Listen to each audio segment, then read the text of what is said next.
लगा हुआ है हमारे। आप चर्चा में जुड़ चुके हैं और आज हम चर्चा आरंभ करने वाले शाहजहां के बाद मुगल इतिहास का क्या हुआ। तो शाहजहां के बाद मुगल इतिहास में एक व्यक्ति ऐसा राजा बना जिसकी चर्चा सबसे ज़्यादा होती है, औरंगजेब।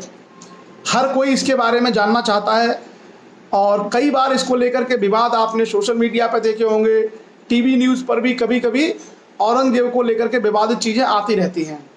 तो जैसा हमने कल चर्चा की थी कि मुमताज़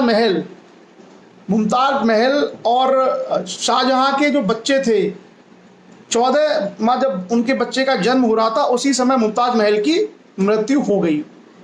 तो उन्हीं 13 बच्चे जो थे उनमें से 4-5 लोग जो थे उन्होंने मुगल इतिहास को पूरी तरीके से प्रभावित किया। और कौन कौन लोग थे? दारा शिकोह जो सबसे बड़ा बेटा था शाहजहां का, उसके बाद उसका एक बेटा था शाह शुजा, उसके बाद उसका एक बेटा था औरंगजेब और उसके बाद उसका एक बेटा था मुराद बख्श। तो शाहजहां के 4 बेटे थे, दारा शिकोह, शाह शुजा, औरंगजेब और मुराद। इन चारों में शाहजहां के मरने से पहले ही सत्ता के लिए संघर्ष होने लगा। चारों ये चाहते थे कि मैं बादशाह बनूं या मैं बादशाह बनूं, और इनको दरबार के जो सरदार थे वो सारे सरदार भी कुछ इधर सपोर्ट करते थे। इनकी जो बेटियां थी शाहजहां की जो वो भी कभी एक के पक्ष में, जैसे जहां आ रहा थी वो दारा शिकोह के फेवर में थी, जो रोशन आ रहा थी वो औरंगजेब को सपोर्ट करती थी। तो कुल मिलाकर के शाहजहां के अंतिम समय में आकर के 1658 में या 1657 में आकर के मुगल गद्दी के लिए संघर्ष शुरू हो गया राजकुमारों के बीच में। अब जो है चारों ही राजकुमार बादशाह बनने का ख्वाब देखने लगे और उन्होंने अपनी अपनी गोटियां सेट की और एक तरीके से आपस में ही जो राजकुमार थे इनके बीच में संघर्ष आरंभ हो गए।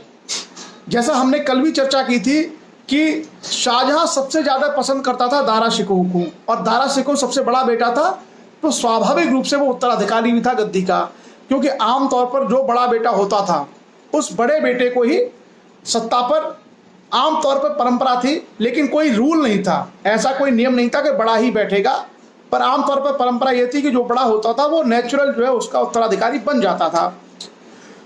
शाहजहां दारा शिकोह को अपने पास रखता था और दारा शिकोह भला व्यक्ति था, पढ़ा लिखा था, बहुत वेदों का ज्ञान भी था उसको, संस्कृत का भी ज्ञान था, काफ़ी पढ़ा लिखा आदमी था दारा शिकोह।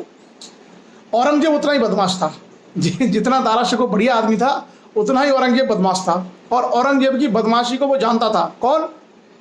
शाहजहां। तो शाहजहां ने औरंगजेब को दक्षिण भेज दिया पहले कि तुम जाओ बीजापुर, गोलकुंडा, उस एरिया में जाकर के संभालो। फिर शाहजहां को लगा कि ये और खुरापात करता है तो उसने उसको भेज दिया गुजरात सूबेदार बना के, फिर गुजरात से भेज दिया सिंध और मुल्तान, फिर उसको भेज दिया बल्ख और बदख्शां, मतलब एकदम पश्चिमोत्तर भारत में। ये औरंगजेब बहुत तेज था, वो समझता रहता था कि यार ये मुझे क्यों भेजता है, मतलब मुझे बार बार भेजता है और दिल्ली की गद्दी पर बैठ के ये सारे लोग मजे ले रहे हैं। तो वो भी अपना दिमाग चलाता था औरंगजेब। उन्होंने कहा जब मौका मिलेगा तब मैं इनको देखता हूँ। तो औरंगजेब ने क्या किया कि प्लानिंग की कि ऐसे तो ये मुझे राजा बनाएंगे नहीं। उसने कुछ लोगों को मिलाया, अपने 1-2 भाई को, जैसे मुराद है, मुराद को उसने बहलाया फुसलाया कि भाई तू मेरे साथ रहे तो मैं राजा बन जाऊंगा, तो तू आराम से मजे करेगा, और दारा शिकोह बनेगा, तुझे कुछ नहीं मिलेगा। और उस समय जो वाराणसी के आसपास का उधर का जो एरिया था उसका सूबेदार था, बंगाल का या बिहार का जो सूबेदार था, बेसिकली बिहार और बनारस के एरिया का, वो था शाह शुजा। इलाहाबाद तक का एरिया उसके पास था। तो औरंगजेब दक्षिण में था और औरंगजेब ने योजना बनाई कि किस तरीके से दिल्ली के तख्त पर कब्जा किया जाए।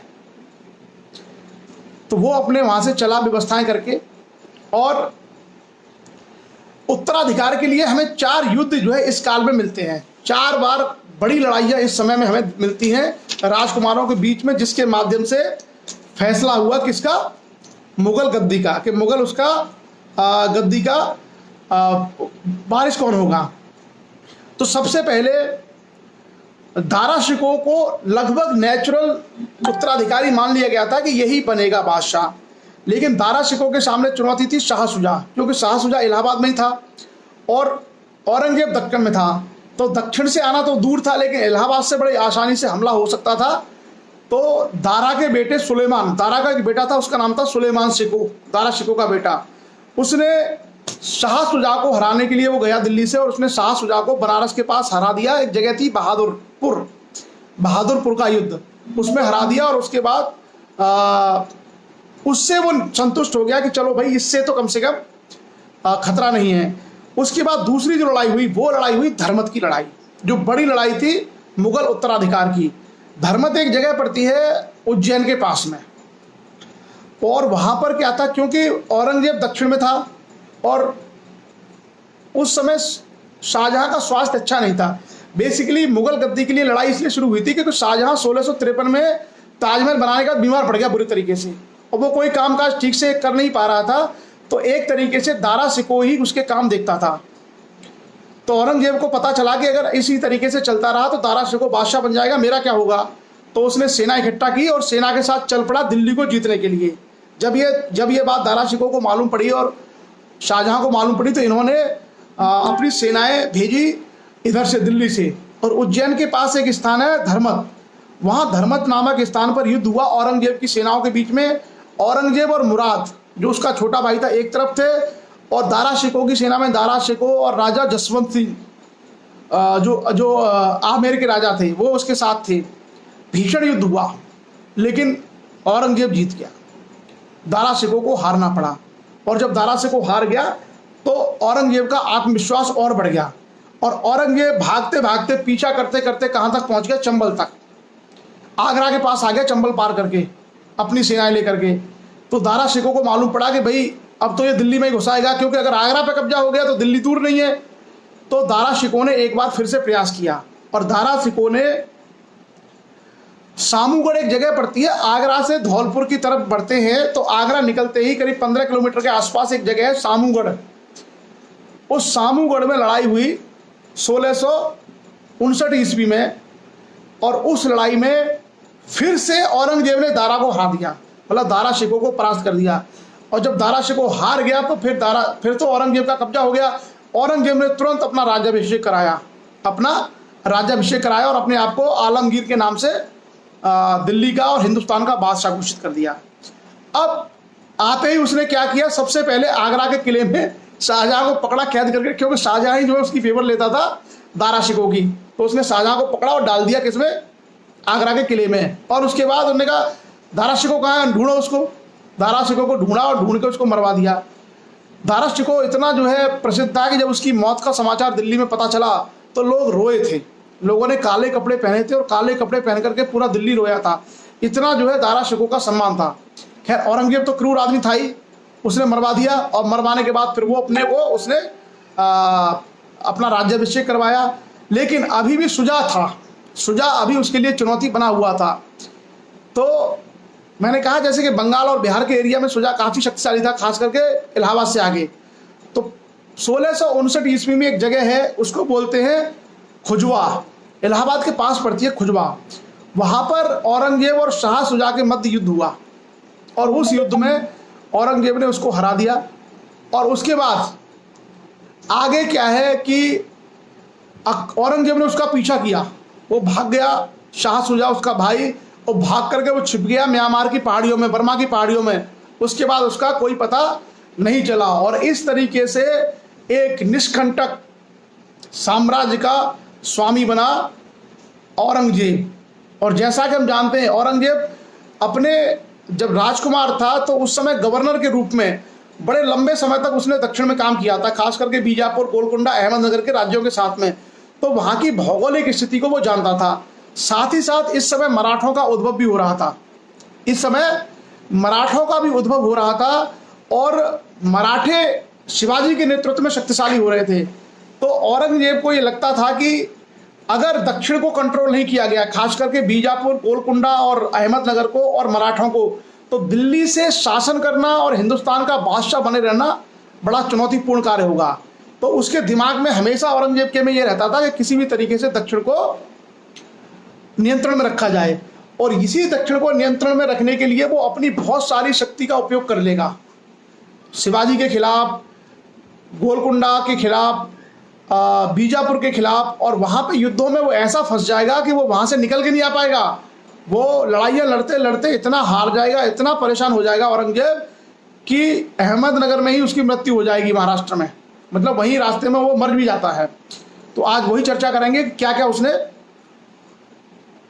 राज्य विस्तार किया औरंगजेब ने, और औरंगजेब ने किस तरीके से अपनी जो प्रशासनिक व्यवस्था है इन सबको उसने लागू किया। तो दक्कन की नीति के बारे में हम चर्चा करते हैं सबसे पहले कि दक्कन में क्या क्या था उसका और शिवाजी के साथ में क्या क्या था उसका।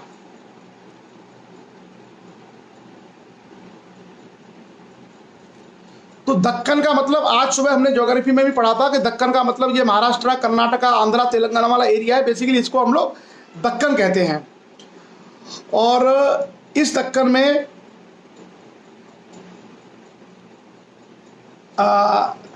बीजापुर, गोलकुंडा दो बड़ी शक्तियां थी और एक अहमदनगर को शाहजहां जीत चुका था। और अहमदनगर की सेवा में ही कौन काम करते थे? शाहजी भोंसले, जो शिवाजी के पिताजी थे। और बाद में जब अहमदनगर ने सरेंडर कर दिया था तो वो अहमदनगर को छोड़ करके चले गए थे कहाँ पर? बीजापुर की सेवा में। और उन्हीं शाहजी के भोंसले के जो बेटा था उनका शिवाजी, वो शिवाजी ने ही एक मराठा साम्राज्य की स्थापना की, वो भी हम देखेंगे। और इस मराठा साम्राज्य का टकराव किससे हुआ? औरंगजेब से। हालांकि औरंगजेब उस समय तक बहुत बड़ा राजा था उस समय तक। तो औरंगजेब ने सबसे पहले 1660 ईस्वी में, हम इसके अभियान देखते हैं कि क्या क्या औरंगजेब के अभियान थे। औरंगजेब ने सबसे पहले 1660 ईस्वी में मीर जुमला नाम के एक व्यक्ति को बंगाल का गवर्नर बनाया। और पूर्वी जो प्रांत थे, खास करके आसाम और अराकान के जो पहाड़ियां थी, जहां पर शाह सुजा भाग गया था और उसके साथ में और भी बहुत लोग भागे थे, ये लोग विद्रोह करते रहते थे दिल्ली के तख्त के खिलाफ। तो मीर जुमला को नियुक्त करके औरंगजेब ने सबसे पहले अराकान योमा की जो पहाड़ियां हैं और आसाम में जो विद्रोह होते थे, इन सारे विद्रोहों को कुचल डाला। ये बात है 1660 ईस्वी की। 1661 ईस्वी में मीर जुमला ने कूच बिहार पर आक्रमण किया। कूच बिहार मतलब बंगाल में, आज का बंगाल। और 1662 ईस्वी में उसने अहोम के राजाओं को हरा दिया। अहोम के बारे में हम चर्चा करेंगे। अहोम राज्य आसाम में था और बड़े स्वतंत्रता प्रिय लोग थे अहोम के शासक, उनकी चर्चा हम लोग करेंगे। लेकिन यहाँ पर है, औरंगजेब ने 1662 में अहोम राज्य पर हमला कर दिया और अहोम राज्य को हरा दिया। उसके बाद 1663 ईस्वी में मीर जुमला की मृत्यु हो गई। मीर जुमला क्या बड़ा विजेता आदमी था, किसका? औरंगजेब का। 1663 ईस्वी में मीर जुमला की मृत्यु हो गई और मीर जुमला के स्थान पर औरंगजेब ने बंगाल का नया गवर्नर बनाया, शाइस्ता खान। नया जो गवर्नर बनाया उसका नाम था शाइस्ता खान। और शाइस्ता खान ने 1666 में पुर्तगालियों को दंडित किया बंगाल की खाड़ी में।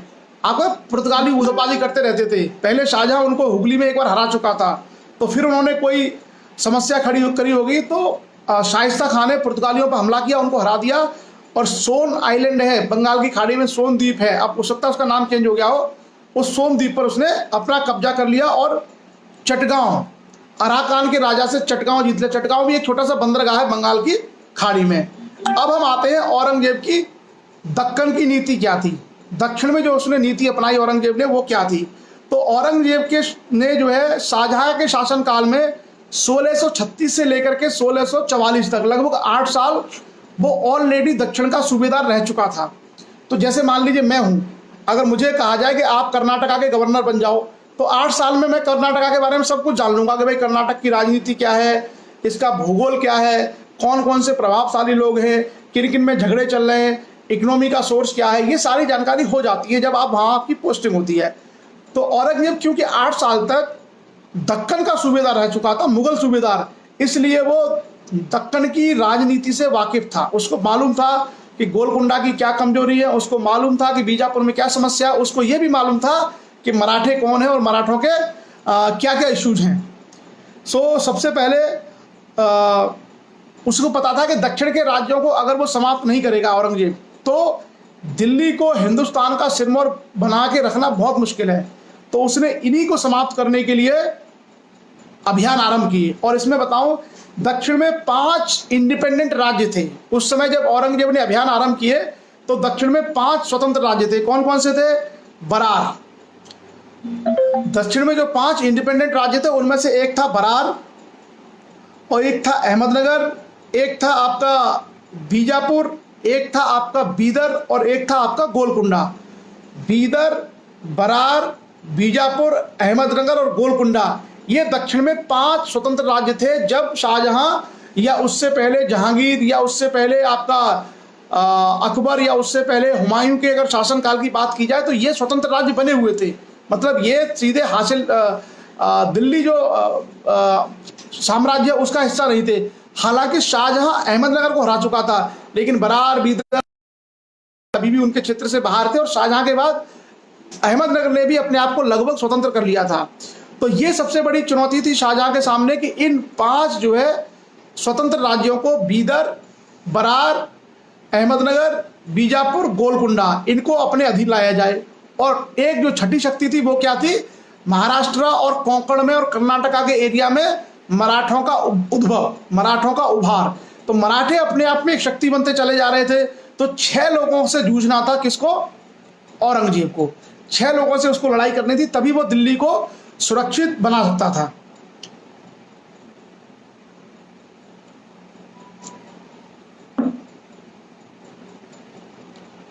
औरंगजेब ने बरार को 1674 ईस्वी में मुर्तजा खां उसका एक अधिकारी था, उसने अहमदनगर में मिलाया, और बीदर को 1619 ईस्वी में जीत लिया था अहमदनगर ने, तो वो उसका ही पार्ट बन गया था।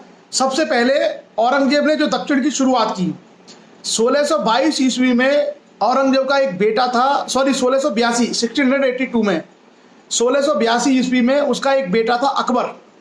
औरंगजेब के एक बेटे का नाम अकबर भी था, याद रखना। तो अकबर ने विद्रोह कर दिया, और अकबर विद्रोह करके चला गया दक्षिण में, और दक्षिण के राज्यों के पास उनसे शरण मांगी कि भाई हम लोग जो है मैं जो है राजकुमार हूँ, युवराज हूँ, वहाँ से आया हूँ, आप जो है मुझे शरण दो। उसका शहजादा अकबर का पीछा करते हुए औरंगजेब दक्षिण गया। उसने कहा कि भाई तूने मेरे खिलाफ विद्रोह कैसे किया। तो मैंने कहा ना कि औरंगजेब बड़ा क्रूर टाइप का आदमी था। वो पीछा करते गया, और फिर उसने वहाँ पर लड़ाइयाँ लड़ी। किससे? नाम तो था कि वो अपने शहजादे अकबर को पकड़ने गया है, लेकिन बेसिकली उसका मकसद था दक्षिण को जीतना। तो उसने दक्षिण में कई सारे युद्ध लड़े, और उन युद्धों को हम लोग 2 भागों में बांट करके समझ सकते हैं। बीजापुर और गोलकुंडा के खिलाफ युद्ध, और मराठों की जो 4 पीढ़ियां हैं, क्योंकि उस समय तक बीजापुर और गोलकुंडा ही सबसे पावरफुल रह गए थे, बाकी बरार, बीदर, अहमदनगर का कोई बहुत अस्तित्व था नहीं। तो पहला तो काम था कि बीजापुर और गोलकुंडा को वो जीते, और दूसरा था मराठों की जो पीढ़ियां हैं उनसे युद्ध करे। जैसे मराठों में किससे? शिवाजी, संभाजी, राजा राम और ताराबाई। तो औरंगजेब ने 4 मराठा पीढ़ियों से युद्ध किया था। पहला शिवाजी से, दूसरा शिवाजी के बेटे संभाजी से, तीसरा शिवाजी के एक और बेटे राजा राम से, और उसके बाद उसकी जो विधवा थी ताराबाई। इन 4 लोगों से औरंगजेब ने युद्ध किया। क्लियर? वो शिवाजी वाले चैप्टर में हम लोग पूरा डिटेल पढ़ेंगे। औरंगजेब ने 1665 ईस्वी में जो राजा जयसिंह थे, राजा जयसिंह जो जयपुर के थे, उनको भेजा बीजापुर और शिवाजी का दमन करने के लिए कि शिवाजी को हराओ। तो उस समय क्योंकि मुगल सेना बहुत शक्तिशाली थी, कुछ छुटपुट लड़ाइयाँ हुई, और आगे चल करके 1665 में मराठे और मुगलों के बीच में एक संधि हो गई।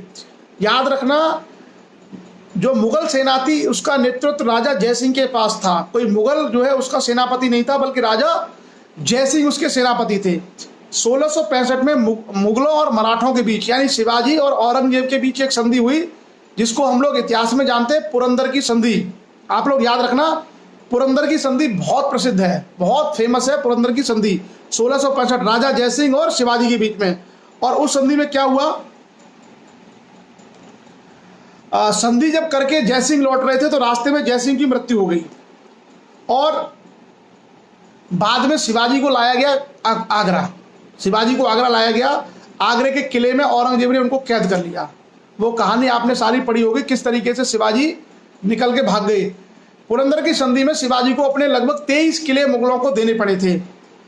तो ये शिवाजी वाले चैप्टर में पढ़ेंगे पूरा कि शिवाजी ने किस तरीके से शिवाजी आगरे के किले से भागे, और फिर उन्होंने कैसे मराठों की सेना इकट्ठा की, और फिर उन्होंने किस तरीके से मुगलों से अपनी लड़ाई लड़ी। अभी एक मूवी आई थी तानाजी, उसमें उनका एक सेनापति था शिवाजी का, शायद तानाजी मालपुरे, उसकी शौर्य गाथा को उसमें दिखाया गया है।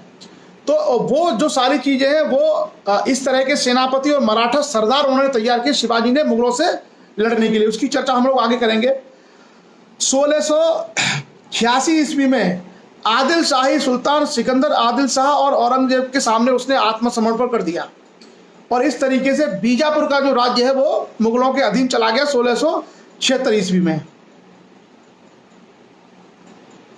उसके अलावा 1686 ईस्वी में शहजादा शाह आलम को गोलकुंडा पर आक्रमण करने के लिए भेजा और गोलकुंडा को उसने हरा दिया शाह आलम ने।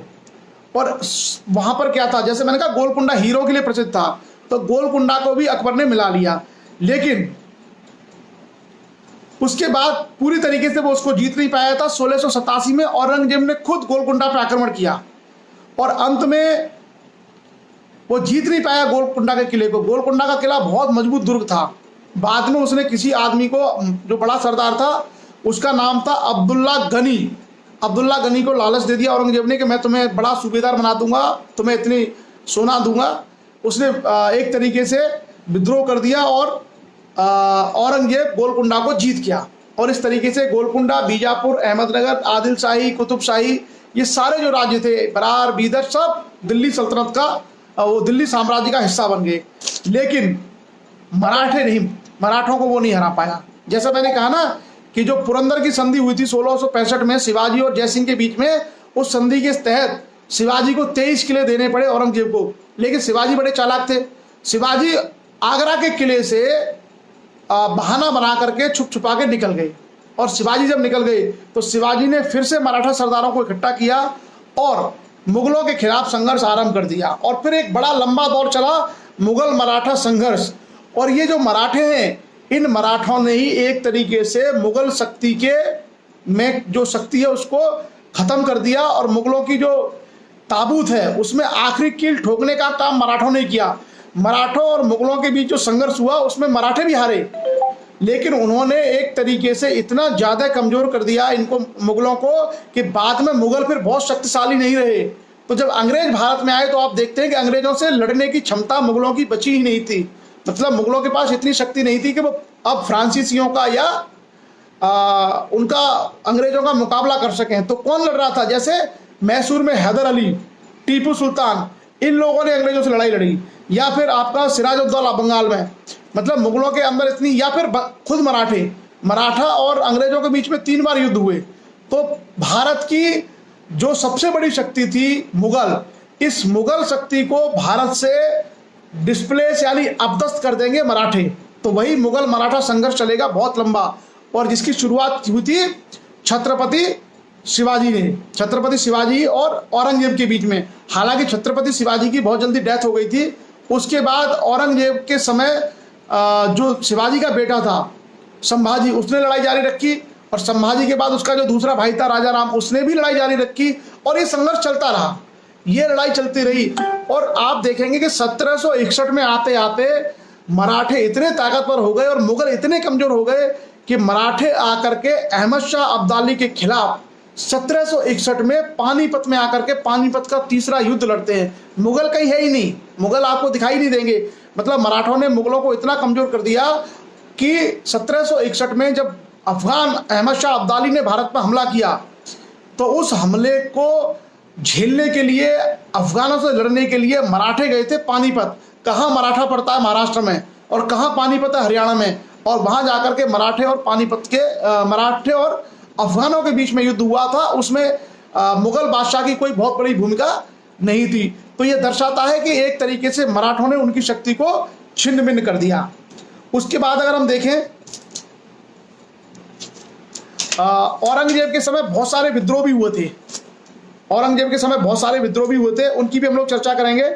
और एक बार मुगल और मराठों के संबंध हम देख लें क्या क्या थे। शिवाजी के बारे में हम लोग अलग से चर्चा करेंगे।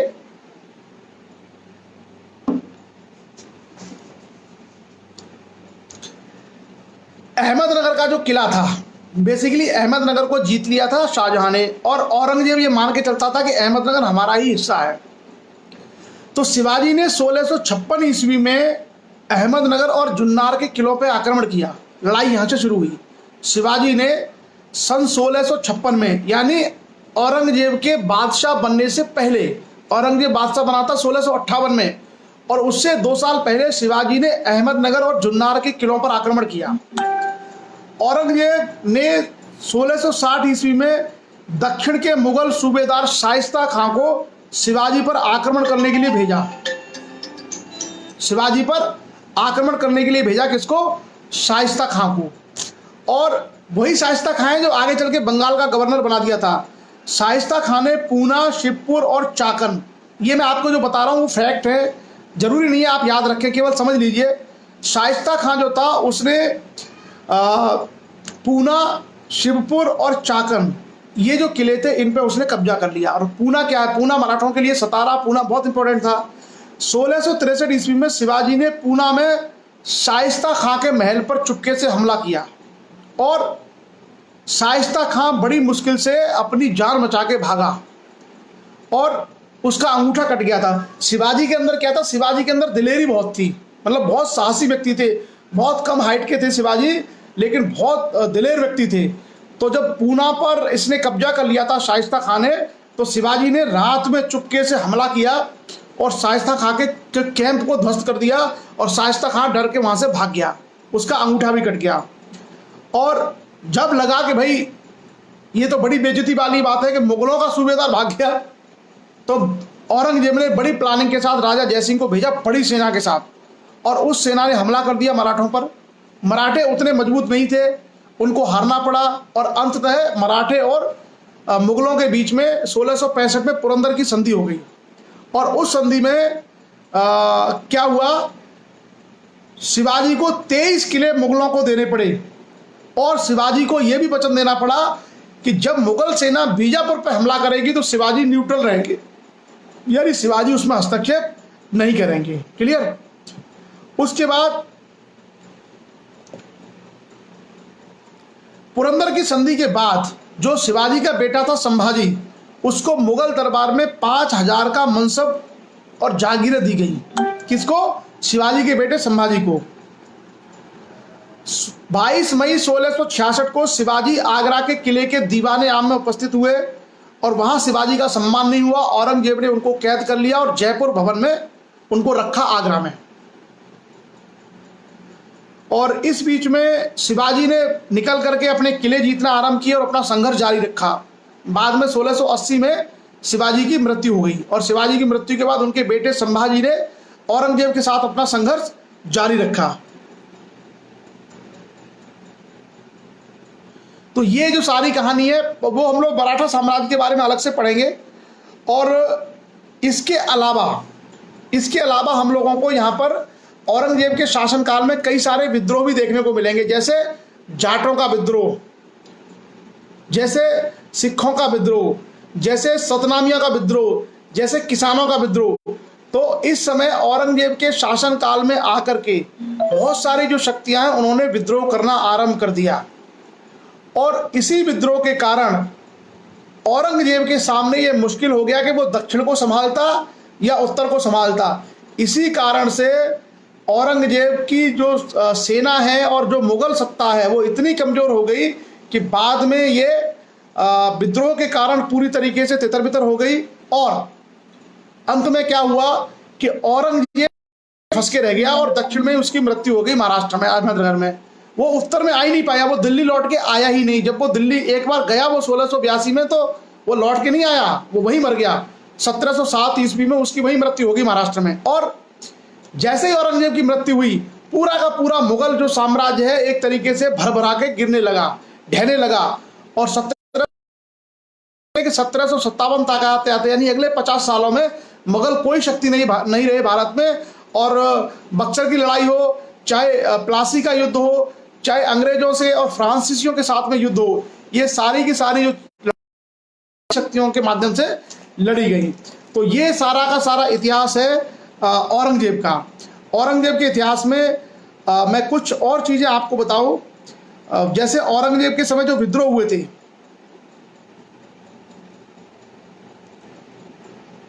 वो विद्रोह भी मैं आपको एक बार बता देता हूं कि जाटों ने विद्रोह किया और सिखों ने विद्रोह किया।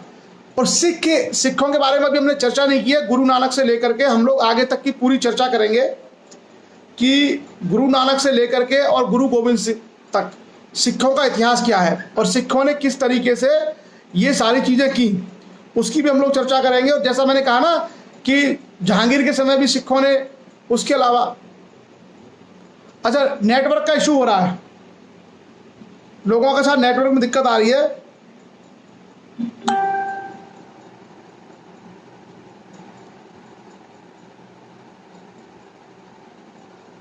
किस किस लोगों को नेट में दिक्कत आ रही है मुझे बताइएगा, सेशन उसी के हिसाब से हम आगे बढ़ाएंगे।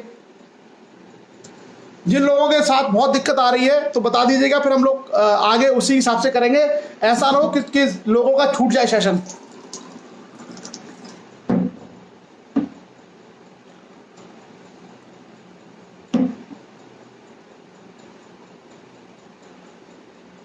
तो मुझे लगता है वैसे ठीक ही आ रहा होगा। और एक आखिरी चीज बची हुई है, औरंगजेब के समय जो विद्रोह है उसकी चर्चा कर लेते हैं। सबसे पहले औरंगजेब के खिलाफ संगठित विद्रोह किया जाटों ने। आगरा और दिल्ली के क्षेत्र के बीच में मथुरा के आसपास बहुत बड़ी संख्या में जाट थे। खास करके मथुरा जो है उनका, मथुरा और भरतपुर बड़ा केंद्र था। तो यहाँ के जाटों ने, जो मुख्यतः किसान थे, उन किसानों ने आर्थिक कारणों से खेती बाड़ी पर जो ज्यादा टैक्स लगाया था, इसके कारण मथुरा के जाटों ने, एक स्थानीय जाट था गोकुला, उस गोकुला जाट के नेतृत्व में सबसे पहले जाटों ने औरंगजेब के खिलाफ विद्रोह किया। हालांकि जाटों को उस समय औरंगजेब और मुगलों ने उनके विद्रोह को दबा दिया, लेकिन आगे चल करके 1685 ईस्वी में जब औरंगजेब दक्षिण में था तो राजा राम नाम के जाट ने फिर विद्रोह कर दिया और उसने, राजा राम ने अकबर का जो किला मकबरा है आगरा में, सिकंदरा में, उसको लूट लिया। तो राजा राम जो जाट था उसने अकबर के मकबरे को लूट लिया और ये कहा जाता है कि वो उसकी हड्डियां निकाल के फेंकाया था, ऐसा भी कहा जाता है। उसके बाद चूरामन जाट उसने विद्रोह जारी रखा और औरंगजेब की मृत्यु तक ये विद्रोह चलता रहा और बाद में चल करके जाटों का एक राज्य भी कायम हो गया। मतलब औरंगजेब जब कमजोर हुआ तो मथुरा और भरतपुर में जाटों का एक राज्य कायम हो गया। और आप लोगों को मालूम होगा कि एक जगह पड़ती है, जो लोग मथुरा के आसपास के रहने वाले, डीग में आज भी मथुरा के जो जाट शासक रहे हैं मथुरा भरतपुर के, उनका महल है। तो भरतपुर, आज आप लोगों ने सुना होगा भरतपुर बेसिकली जाटों की राजधानी के रूप में जाटों का एक राज्य केंद्रित हो गया, यहाँ पर बन गया। और क्योंकि मुगल कमजोर हो गए तो वो अपना राज्य कायम करने में यहाँ पर कामयाब रहे। उसके अलावा एक और जो विद्रोह हुआ वो किसानों और मुगलों के बीच में, मथुरा और हरियाणा के नारनौल तक के बीच में एक युद्ध हुआ, जिसका नेतृत्व धार्मिक संप्रदाय था, एक सतनामी एक धार्मिक संप्रदाय था उस समय भारत में। इसमें ज्यादातर लोग दस्तकार थे और नीची जाति के लोग थे, किसान थे, एक ही ईश्वर में विश्वास करते थे। इन लोगों ने भी औरंगजेब के खिलाफ विद्रोह कर दिया। किसने? सतनामियों ने। तो सतनामियों के विद्रोह को भी बाद में बुरी तरीके से दबा दिया गया, लेकिन सतनामियों ने एक तरीके से मुगल सत्ता को कमजोर करने का और उसकी कमजोरियों को उजागर करने का काम जरूर कर दिया। उसके अलावा 1667 ईस्वी में औरंगजेब के समय यूसुफ जाई कबीला था एक अफगानिस्तान में, उस कबीले के लोगों ने विद्रोह कर दिया मोहम्मद शाह को राजा बनाने के क्रम में। उस विद्रोह को दबाने के लिए अमीर खान नाम के एक आदमी को भेजा गया और इसमें भी मुगलों की बहुत सारी शक्ति क्षय हुई, बहुत सारी शक्ति का नुकसान हुआ। हालांकि अफगान विद्रोह को मुगलों ने पूरी तरीके से दबा दिया। उसके अलावा एक और जो विद्रोह है वो बुंदेलाओं ने किया, बुंदेला विद्रोह। तो जैसा मैंने कहा कि मुगलों और बुंदेलाओं के बीच पहली बार मधुकर शाह के समय, मधुकर शाह बुंदेला था, उसके समय विद्रोह हुआ। और उसके बाद आगे चल करके छत्रसाल बुंदेला और औरंगजेब के बीच में हालांकि संधि हो गई, लेकिन उससे पहले जो विद्रोह हुआ था उसको औरंगजेब और मुगलों ने दबा दिया था। 1705 ईस्वी में राजा छत्रसाल बुंदेला और औरंगजेब के बीच में एक संधि हुई और इस संधि के तहत छत्रसाल बुंदेला को 400 का मनसब प्रदान किया। किसने? औरंगजेब ने। औरंगजेब के समय अहोम जो राज्य है उसने विद्रोह किया, जो आसाम में अहोम राजा थे। इसको भी पहले शाइस्ता खां को भेज करके इसको भी दबा दिया गया। उसके अलावा जैसा मैंने कहा कि जो शहजादा अकबर था, शहजादा अकबर जो उसका बेटा था औरंगजेब का, उसने विद्रोह कर दिया था और उसका पीछा करते करते औरंगजेब दक्कन में गया और एक तरीके से उसके विद्रोह को उसने दबा दिया। उसके बाद पुर्तगालियों का विद्रोह 1686 ईस्वी में अंग्रेजों ने भी औरंगजेब ने अंग्रेजों को और पुर्तगालियों को हुगली में परास्त कर दिया। उसके अलावा जो सबसे मेन विद्रोह है उस समय का वो क्या है? वो है सिखों का विद्रोह। सिखों का विद्रोह। और सिखों का विद्रोह में आपको मालूम होगा जहांगीर के समय से ये चला आ रहा था, लगातार पहले अर्जुन देव की हत्या हुई और इस तरीके से वो विद्रोह चला आ रहा था। हालांकि अकबर बहुत सही आदमी था, अकबर ने जो है उनके गुरु रामदास को भूमि वगैरह दान दी थी जिसपे स्वर्ण मंदिर और ये सब बना हुआ है। तो अकबर की सोच क्या थी, धार्मिक सहिष्णुता की थी। लेकिन औरंगजेब इस सोच का व्यक्ति नहीं था। औरंगजेब अपने खिलाफ उठने वाले किसी भी विद्रोह को बुरी तरीके से कुचल देता था। तो धार्मिक कारणों से सिखों और औरंगजेब के बीच में युद्ध हुआ, विद्रोह किया सिखों ने। और किस किस तरीके से था, सबसे पहले 1675 ईस्वी में 1675 में औरंगजेब ने 9वें गुरु तेग बहादुर को मृत्युदंड दे दिया। मतलब उसने एक तरीके से गुरु तेग बहादुर को प्राणदंड देके मार डाला। किसने? औरंगजेब ने। और जब औरंगजेब ने उनको मार डाला तो इसी के बाद सिखों ने विद्रोह करना आरंभ कर दिया गुरु तेग बहादुर के बाद। और ये जो युद्ध हुआ मखोबल या आनंदपुर में सिखों ने अपना मुख्यालय बनाया और इनके बीच में ये लगातार युद्ध होता रहा। और ये युद्ध केवल औरंगजेब तक नहीं रुका, औरंगजेब के बाद उसका जो बेटा था बहादुर शाह प्रथम, उसके समय भी युद्ध चलता रहा और गुरु गोविंद सिंह से उसकी लड़ाई हुई। और वहाँ पर गुरु गोविंद सिंह जो है नासिक के पास में कोई जगह है गोदावरी नदी के कारण, वहाँ पे वो उनकी जो है घायल होकर के उनकी डेथ हो गई थी। अच्छा, एक और चीज़ मैं बता दूं, गुरु गोविंद सिंह जो थे उनका जन्म पटना में हुआ था, बिहार में। उसके अलावा बाद में उसका राजा बनता है फारूक सियर। और सिखों का विद्रोह फिर लगातार चलता रहा, वो रुका नहीं मुगलों के खिलाफ। राजा रणजीत सिंह इत्यादि लोगों ने, राजा रणजीत सिंह ने विद्रोह किया। तमाम लोग जो है लगातार विद्रोह करते रहे। बंदा बहादुर का नाम आपने सुना होगा। बंदा बहादुर के नाम से आपको बहुत सारे गुरुद्वारे भी मिल जाएंगे। तो सिखों में गुरु तेग बहादुर से लेकर के उसके बाद गुरु गोविंद सिंह का युद्ध चला। उसके बंदा बहादुर और तमाम लोग युद्ध करते रहे और पूरी तरीके से एक्सेप्ट नहीं किया। और आगे चल करके सिख जो है अपना राज्य कायम करने में सफल रहे। सिखों ने जो है पंजाब, लाहौर और पाकिस्तान के बहुत सारे हिस्से तक अपना एक राज्य कायम किया जिसको हम लोग सिख राज्य कहते हैं। और इस सिख राज्य का संघर्ष आगे चल करके अंग्रेजों से हुआ। तो ये पूरा का पूरा इतिहास है औरंगजेब तक, मुगल पॉलिटिकल हिस्ट्री। अभी हम लोगों ने इसमें economic history, social history, religious history और आर्ट एंड कल्चर और आर्किटेक्चर इसकी चर्चा नहीं की है। तो हम लोग ये कोशिश करेंगे कि एक दिन का सेशन लगा करके हम मुगल काल के समाज, राजनीति, धर्म, अर्थव्यवस्था, स्थापत्य कला और संस्कृति, इसको भी अगर हम लोग समझ लेंगे एक सेशन में तो फिर मुगल इतिहास हमारा यहाँ तक कंप्लीट हो जाएगा। इसके बाद जो मुगल शासक है उनको कहा जाता है उत्तरवर्ती मुगल, लेटर मुगल। इसमें बहुत कोई ज़्यादा इंपॉर्टेंट नहीं है, बट फिर भी हम उनको पढ़ेंगे क्योंकि यहीं से भारत के इतिहास की धारा बदलना शुरू हो जाएगी। क्लियर? सो चलिए आज का सेशन में हम लोग इतना ही रखेंगे। और बहुत सारे फैक्ट्स हम लोगों ने डिस्कस किए, कई सारे फैक्ट खास करके दक्कन को लेकर के। तो आपको बहुत सारे फैक्ट हो सकता है आप लोग भूल भी जाएं, पर कोई नहीं, कहानी याद रखिएगा कि औरंगजेब का किस किस तरीके से गद्दी पर बैठा और कौन कौन से उसने राज्यों को जीता और किस किस तरीके से लोगों ने उसके अगेंस्ट विद्रोह किए और वैसे किस तरीके से उसने विद्रोह पर विजय पाई। तो ये औरंगजेब का इतिहास है। और ये परंपरा जो बन गई थे, औरंगजेब ने किसको जेल में डाला? शाहजहां को।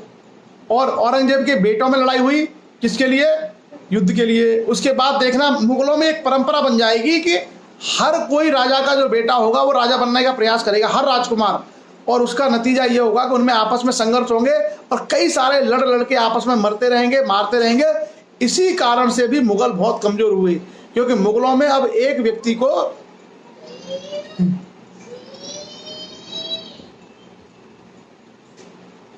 क्लियर। सो मुगल कल्चर में एक चीज आ जाएगी कि लोग लड़ेंगे आपस में बहुत ज्यादा है, और इसी कारण से मुगल वंश कमजोर होगा। और आगे चल करके आप देखना कि इनको हरा देंगे लोग, इनको हरा देंगे मुगलों को, और भारत में फिर नए नए राज्यों की स्थापना हो जाएगी। सो चलिए आज का सेशन हमारा यहीं तक, औरंगजेब तक। और कल हम लोग मुगल काल के समाज, धर्म, राजनीति, अर्थव्यवस्था और स्थापत्य कला के बारे में देखेंगे। और उसके बाद हम लेटर मुगल पे आएंगे। और फिर हमारा प्रयास यह है कि आज 15 तारीख है, लगभग इस महीने तक मतलब मई एंड तक हम लोग पूरा इतिहास कंप्लीट कर लेंगे, प्राचीन भारत का इतिहास, मध्यकालीन भारत का इतिहास, आधुनिक भारत का इतिहास। तो मई तक हमारे सब्जेक्ट कवर हो जाएंगे, इतिहास पूरा हो जाएगा। इतिहास के अलावा हमारा भूगोल भी पूरा हो जाएगा, संविधान हम लोग ऑलरेडी कर चुके हैं। तो उसके बाद अर्थशास्त्र, समाजशास्त्र और कुछ चीज़ें हमारी बचेंगी। तो जब तक लॉकडाउन है, हमारा प्रयास ये है कि दुनिया भर की जो बेसिक जानकारी होती है वो हम लोग कवर कर लें। और करंट अफेयर्स को हमने ऐड कर लिया, डेली करंट की चर्चा करेंगे ताकि आपको अलग से फिर उसके लिए ना रहे, और उसको हम लोग हैबिट बना लेंगे। क्लियर? जिन लोगों को डेट को याद करने में दिक्कत है, कुछ लोगों का कहना है कि हिस्ट्री में उनको डेट नहीं याद होती है, फैक्ट याद नहीं होते हैं, प्लेसेस वगैरह।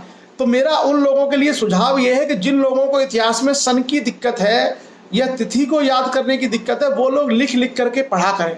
आप एक पेज लीजिए, जैसे एक कॉपी आप ले लीजिए इस तरीके से, और उस कॉपी में ऐसे पेज पर आप लोग लिखिए, जैसे 5 घटनाएं आप लिखिए यहाँ पर, ये हुआ, ये हुआ, ये हुआ। तो जैसे आप 5 घटनाएं लिख लेंगे, उसके बाद क्या है कि वो 5 आपको याद हो जाएगी। इसी तरीके से अगर हम अपनी पढ़ने की हैबिट में राइटिंग शामिल कर लें, हमेशा पेन होना चाहिए, डायरी या नोटबुक या कॉपी होनी चाहिए। कुछ भी पढ़े, अगर हम डायरी, कॉपी, नोटबुक लेकर के, पेन लेके पढ़ते हैं और कुछ कुछ चीज़ें नोट करते चले जाएं, तो वो चीज़ें लंबे समय तक हमें याद होती हैं। तो जिन लोगों को भी डेट याद करने में या फैक्ट याद करने में दिक्कत है, वो सभी लोग इस बात का ध्यान रखें कि हमेशा लिख करके ही किया करें। और मैं आपको बताऊं, अधिकारी और बड़े बड़े मिनिस्टर्स और नेताओं के भी कार्यशैली को मैं देखता हूं, उसमें मैंने देखा है कि जो बहुत अच्छे जो लोग हैं, जिनको हम लोग बड़े पदों पर देखते हैं, बड़े प्रभावशाली भाषण देते हैं या बड़े प्रभावशाली निर्णय लेते हैं, वो सभी लोग भी मैंने देखा है कि पेन और नोटबुक का इस्तेमाल करते हैं, चीज़ों को लिखते रहते हैं। चाहे बड़ी मीटिंग है, चाहे छोटी मीटिंग है, वो लिखते रहते हैं। तो हम लोगों को याद करने के क्रम में हमेशा ये शैली अपनानी है कि हम कुछ कुछ चीज़ों को नोट डाउन करते चले जाएं। डायरी का प्रयोग करें, नोटबुक का प्रयोग करें। जितना आप लिखोगे उतना ही चीज़ें आपको याद होंगी। और विद्यार्थी का तो धर्म है, विद्यार्थी का सबसे बड़ा धर्म है कि पेन आपके लिए सबसे बड़ा हथियार है, इससे बड़ी पावर कोई नहीं है दुनिया में। दूसरा, कॉपी लिखने के लिए। और तीसरा, आपको काम क्या करना है, जो लोग कंप्यूटर पे काम करते हैं, जो लोग लैपटॉप पे काम करते हैं, उन लोगों को लैपटॉप पर भी लिखना चाहिए। जैसे माइक्रोसॉफ्ट वर्ड में आप कोई नोट बना रहे हैं, तो वो नोट बनाते चले जाइए लिखते लिखते। तो जितना आप लिखेंगे, जितना आप पेन का इस्तेमाल करेंगे, वो सारी चीज़ें आपको बहुत हेल्प करेंगी। और आज तो आपको केवल कॉम्पिटिशन एग्जाम में हेल्प करेंगी, लेकिन आगे चल करके आपके जीवन में, मान लीजिए आप कोई नेता बनना चाहते हैं, या आप कोई बड़े स्पीकर बनना चाहते हैं, या दुनिया में आप अपनी छाप छोड़ना चाहते हैं, तो वही व्यक्ति अपनी छाप छोड़ पाएंगे जिनकी लेखन क्षमता बहुत अच्छी है। क्योंकि जिसके अंदर लिखना आता है, उसके अंदर बोलना आ जाता है, उसके अंदर समझना आ जाता है। तो लिखना पहली सीढ़ी है। एक सामान्य व्यक्ति जिसके पास बहुत कम ज्ञान है, बहुत ज़्यादा नहीं जानता, उसका IQ भी बहुत साधारण है, वो व्यक्ति भी लेखन प्रैक्टिस के माध्यम से, लिखने के अभ्यास करने के माध्यम से दुनिया का बहुत बड़ा विचारक और विद्वान बन सकता है। खास करके ऐसे लोग जो हाई स्कूल, इंटर तक ही पढ़े लिखे हैं, और जो लोग पहले जल्दी नौकरी लग गई, मान लीजिए पुलिस में या फौज में चले गए या कहीं चले गए, तो वो लोग अगर वो भी पेन का प्रयोग करके चीज़ों को लिखना शुरू कर दें, तो आप विश्वास मान के चलिए वो लोग भी बहुत बड़े ज्ञानी बन सकते हैं। ये सारी चीज़ें अभ्यास से आती हैं। करत करत अभ्यास ते सिल पर पड़त निशान। क्या है वो? रसरी आवत जात से सिल पर पड़त निशान। तो वो वही है। दुनिया में जो अभ्यास है उसका कोई विकल्प नहीं है। अभ्यास से जो हम सीखते हैं उसका कोई विकल्प नहीं है। मैंने कई सारे बच्चे ऐसे देखे थे जो BA में या MA में केवल 3rd डिवीजन पास होके आए थे। बहुत साधारण उनका IQ था, बहुत इंटेलिजेंट नहीं थे, लेकिन फिर भी वो IAS बन गए। तैयारी करते थे मेरे साथ दिल्ली में, तो उनकी मैं कला ही देखता था कि वो ज़्यादा मेहनत करते थे। और लोग पढ़ते हैं 6 घंटे, वो पढ़ते थे 12 घंटे। और लोग लिखते हैं 2 घंटे, वो लिखते थे 6 घंटे। तो वो मेहनत कर करके चीज़ों को सीख जाते हैं। तो हर साधारण व्यक्ति भी चीज़ों को मेहनत करके सीख सकता है। तो आज के लिए हमारी तरफ से बस इतना ही। पेन का हमेशा प्रयोग करते रहिए, लिखते रहिए अपने थॉट्स को। कोई चीज़ आपको समझ में आती है उसको लिखते रहिए। केवल सोशल मीडिया का ही प्रयोग मत करिए भाई। ये कॉपी पेन आज भी रिलेवेंट हैं, कॉपी और पेन आज भी बहुत उपयोगी है। तो प्लीज़ आप लोग कॉपी और पेन का इस्तेमाल करते रहिए। आप सभी लोगों ने बहुत महत्वपूर्ण समय अपना इस चर्चा के लिए दिया, लोगों का बहुत बहुत आभार व्यक्त करता हूँ। आज के लिए हमारी तरफ से सिर्फ इतना ही। कल हम लोग और आगे की चर्चाएं करेंगे। आप सभी लोग आराम से भोजन कीजिए। शुभ रात्रि, जय हिंद।